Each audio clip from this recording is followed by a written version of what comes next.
साथियों, साल 2000 के बाद से प्रधानमंत्री ग्रामीण सड़क योजना के तहत अब तक करीब 8 लाख किलोमीटर सड़कें गांवों में बनी है और इनमें से करीब 4 लाख किलोमीटर ग्रामीण सड़कें पिछले 10-11 साल में बनी है। और साथियों, आज आप देखिए, आज हमारे देश में अभूतपूर्व गति से एक्सप्रेसवे बनाने का काम कितनी तेजी से चल रहा है। हमारा यूपी भी एक्सप्रेसवे स्टेट के रूप में अपनी पहचान बना रहा है। वो अटल जी ही थे जिन्होंने दिल्ली में मेट्रो की शुरुआत की थी। आज देश के 20 से ज्यादा शहरों में मेट्रो नेटवर्क लाखों लोगों का जीवन आसान बना रहा है। भाजपा एनडीए सरकार ने सुशासन की जो विरासत बनाई है, उसे आज भाजपा की केंद्र और राज्य की सरकारें नए आयाम, नया विस्तार दे रही है।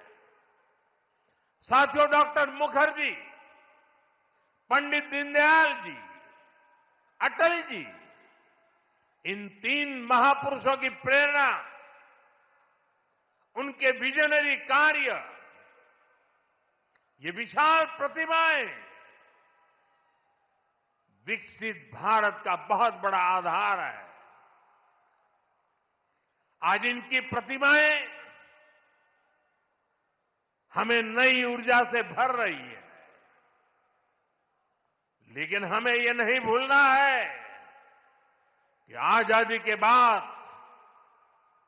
भारत में हुए हर अच्छे काम को कैसे एक ही परिवार से जोड़ने की प्रवृत्ति पनपी। किताबें हो, सरकारी योजनाएं हो, सरकारी संस्थान हो, गली, सड़क, चौराहे हो,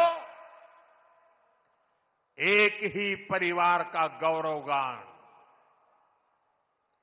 एक ही परिवार के नाम, उनकी ही मूर्तियां, यही सब चला।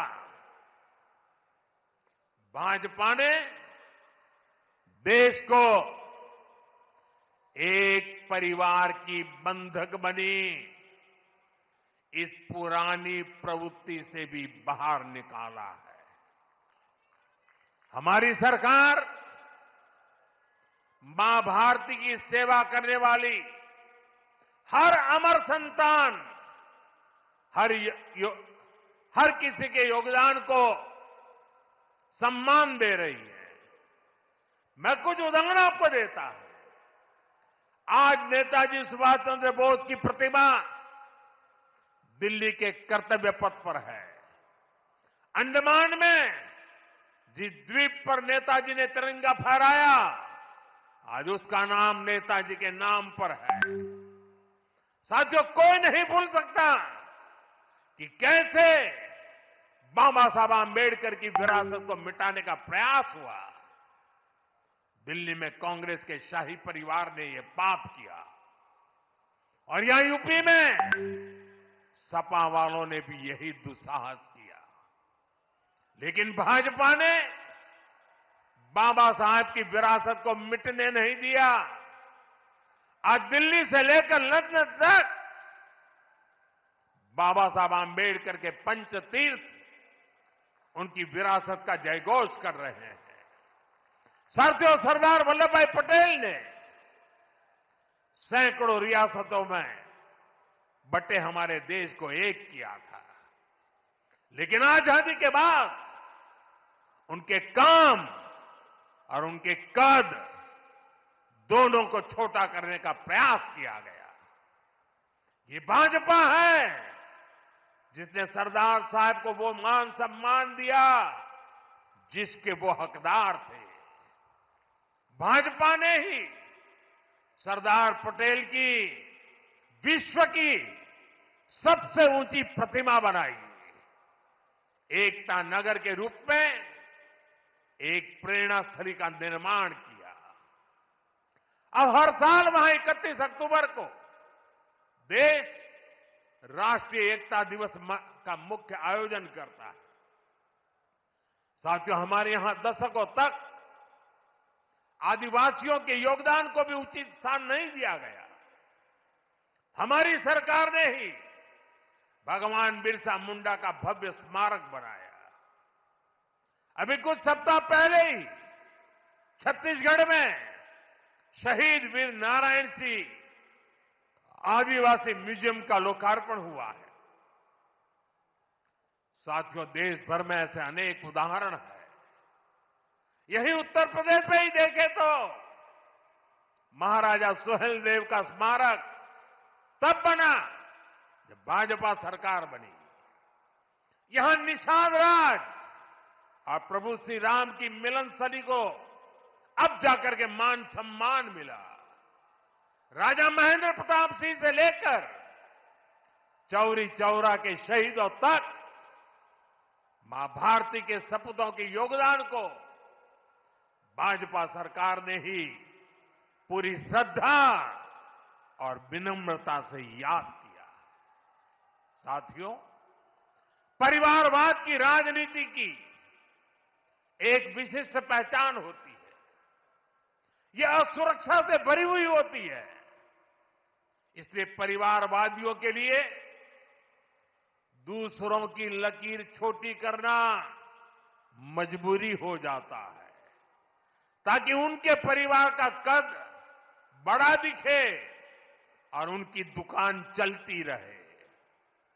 इसी सोच ने भारत में राजनीतिक छुआछूत का चलन शुरू किया। आप सोचिए, आजाद भारत में अनेक प्रधानमंत्री हुए,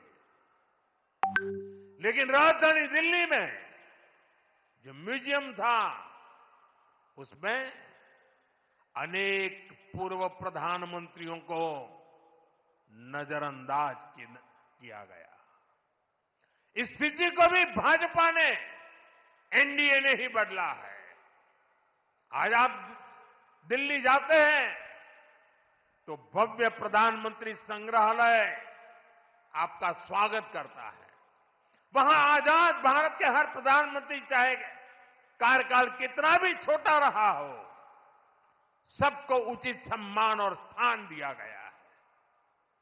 साथियों, कांग्रेस और उसके सहयोगियों ने राजनीतिक रूप से भाजपा को हमेशा अछूत बनाए रखा, लेकिन भाजपा के संस्कार हमें सबका सम्मान करना सिखाते हैं।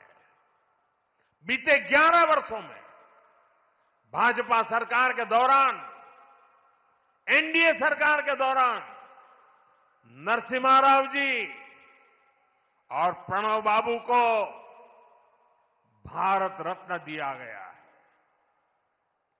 ये हमारी सरकार है जिसने मुलायम सिंह यादव जी और तरुण गोगोई जी जैसे अनेक नेताओं को राष्ट्रीय पुरस्कारों से सम्मानित किया है।